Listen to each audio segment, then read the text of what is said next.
நமக்கு நல்லவராக இருக்கும் இயேசுவை பற்றி சொல்வதில் நான் மிகுந்த மகிழ்ச்சி அடைகின்றேன். தம்மை ஒப்பு கொடுத்த மனுஷனாகிய கிறிஸ்து இயேசு. 1 தீமோத்தேயு 2 அதிகாரம் 6வது வசனம்.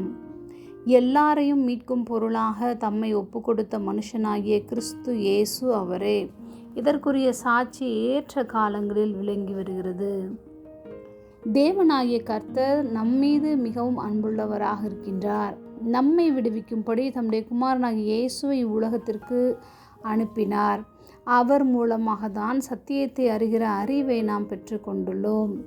இயேசு கிறிஸ்துவே எல்லாரையும் மீட்க வந்தவர் என்பது விளங்கும்படியாக இன்று அநேக அற்புதங்களும் அடையாளங்களும் நடந்து கொண்டிருக்கிறது.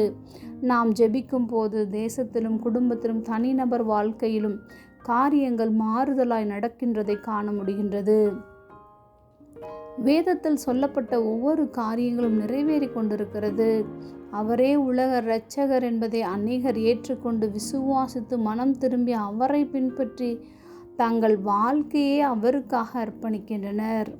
கடைசி காலங்களில் நடக்க வேண்டிய யுத்தங்கள், பேரழிவுகள், இயற்கை சீற்றங்கள் பற்றி அநேக காரியங்கள் வேதத்தில் எழுதியிருப்பது போன்றே நிறைவேறி கொண்டிருக்கிறது. ஒரு நாள் எல்லாரும் அவைகளை அறிந்து கொள்வார்கள். அவரே நம்மை மீட்க வந்தவர் என்று. ஜெபம்.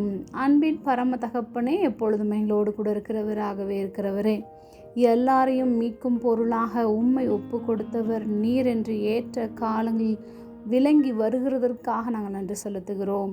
இயேசுவின் நாமத்தில் பிதாவே, ஆமென்.